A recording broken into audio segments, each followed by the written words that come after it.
के most popular serial ये रिश्ता क्या कहलाता है से घर घर पहचान बनाने वाली एक्ट्रेस हिना खान ने आज एक ऐसी न्यूज़ शेयर की जिसने अंदर से सबको झकझोर के रख दिया।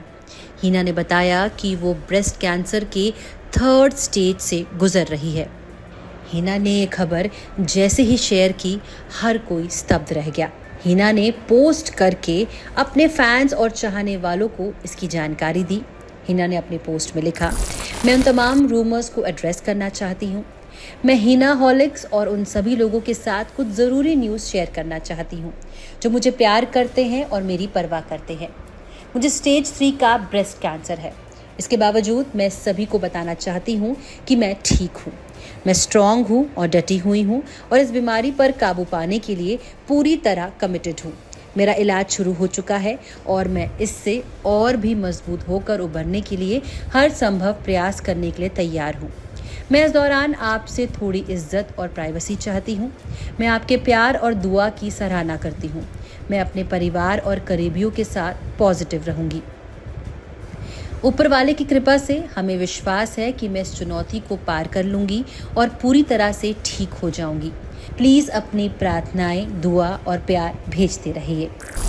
हिना ने जैसे ही न्यूज़ शेयर की, तभी से उनके हर चाहने वाले ने उन्हें ढेर सारी दुआएं भेजी। कई सारे सेलिब्रिटीज़ ने भी उनको बेस्ट विशेस दी।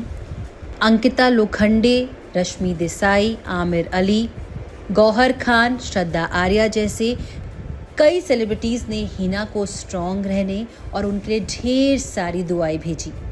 हालांकि हिना के इस न्यूज़ आने के बाद से हर किसी के जहन में एक ही सवाल है कि आखिरकार इतनी कम उम्र में महिलाओं को ब्रेस्ट कैंसर क्यों हो रहा है। कौन सी एज में आपको टेस्ट कराना चाहिए, साथ ही अपने लाइफस्टाइल में क्या बदलाव करना चाहिए ताकि हम इस रिस्क से दूर रहे। तो चलिए आपके एक एक सवाल का यहाँ जवाब देते हैं। सबसे पहले आपको बता दें कि ब्रेस्ट कैंसर के मामले जहां 2016 में 1.5 लाख थे, वहीं 2022 में बढ़कर 2 लाख हो गए हैं।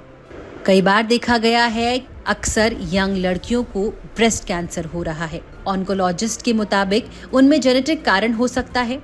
उन्हें BRCA1 या BRCA2 जीन्स में बदलाव विरासत में मिला हो सकता है, जो ब्रेस्ट कैंसर का खतरा बढ़ाता है।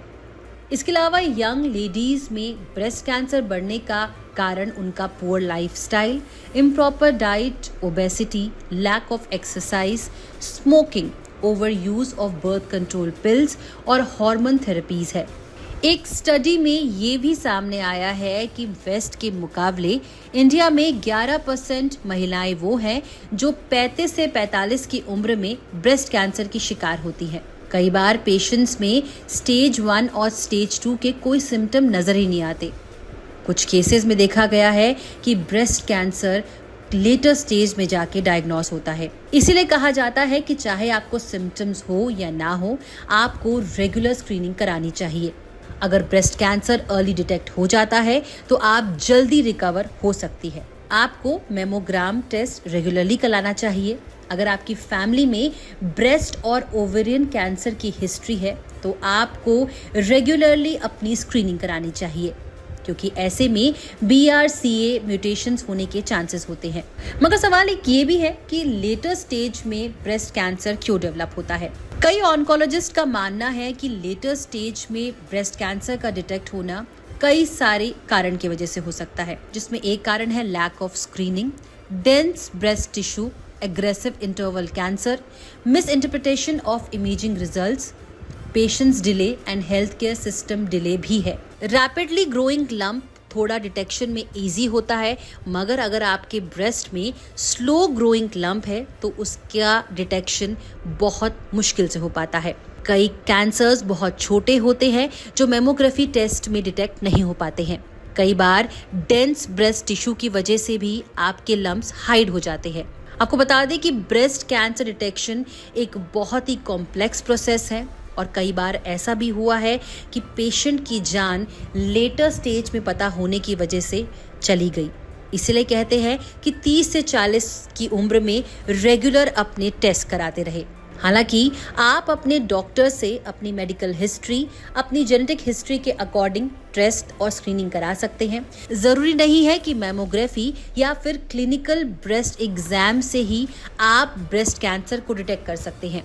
कई बार अल्ट्रासाउंड भी यूज किया जाता है क्योंकि उसमें हाई फ्रीक्वेंसी साउंड वेव्स होती है, जिससे ब्रेस्ट टिश्यू की इमेज क्लियर सामने आती है।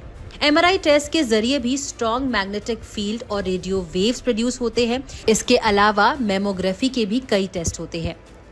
डिजिटल ब्रेस्ट टोमोसिंथेसिस यानी कि DBT, जो 3D मेमोग्राफी टेक्निक है, जो एक डिटेल इमेज बताते हैं ब्रेस्ट टिश्यू के। इसके साथ कॉन्ट्रास्ट एनहांस्ड मेमोग्राफी यानी कि CEM टेस्ट, जो ब्रेस्ट कैंसरस टिश्यू एरिया को हाईलाइट करता है। यानी कि डॉक्टर्स और ऑन्कोलॉजिस्ट यही सजेस्ट करते हैं कि हमें अपने लाइफस्टाइल में बदलाव करना चाहिए, रेगुलरली स्क्रीनिंग और टेस्ट कराने चाहिए, साथ ही एक्सरसाइज और डाइट में भी बदलाव करने चाहिए। फिलहाल हिना खान के लिए हम सभी दुआएं कर रहे हैं। इस वीडियो में इतना ही। बॉलीवुड और टीवी से जुड़ी हर अपडेट के लिए देखते रहिए फिल्मी बीट। अगर आप हमारा ये वीडियो फेसबुक में देख रहे हैं तो प्लीज़ हमें फॉलो करें।